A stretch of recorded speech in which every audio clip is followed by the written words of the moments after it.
I joined Oak Hills a year ago in August, right about the time this construction project was starting. And at the time, they're looking at different grass types and asked me, you know, what are your thoughts? And I said, you spend this amount of money, you'd be crazy not to do zoysia grass, and gave them all my reasoning, whether it's to keep the common Bermuda out. Obviously, we got a few shade issues, and then obviously the playing characteristics, which I'll let Tripp speak to, but more on that. But there was a lot of fear from our club too, okay? There's a cost difference. A big fear for us, we're a short golf course. If we put zoysia grass in, our members were very concerned that the fairways were gonna get too fast and the low handicappers or long hitters were gonna get too much of an advantage. And then the third, which kind of ties into that, was how's it gonna change the playing characteristics? For 95 years, we're Bermuda grass. Is the golf course gonna play different with zoysia?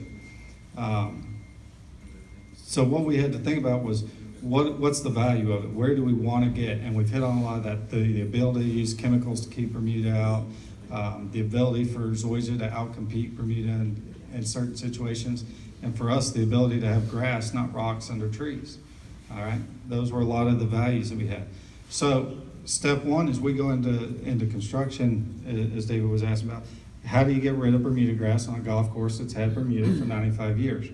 And like I said, I don't think you can, but you can give it your best shot.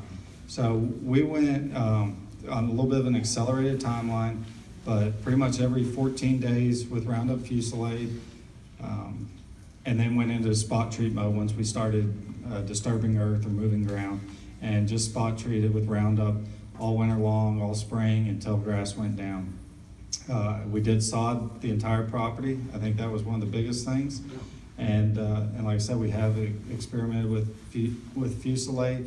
We have been using the fusillading. There is still a little bit of Bermuda out here. Anywhere the Bermuda is near zoysia grass, we've been using Fusillade to keep it away. And we were very young, but so far it's working. And I think you guys out there have had zoysia grass for years would agree that we've all learned over the years it's not something that you wait for it to become a problem. It's getting ahead of it and putting the programs in place to try to maintain it as long as you can.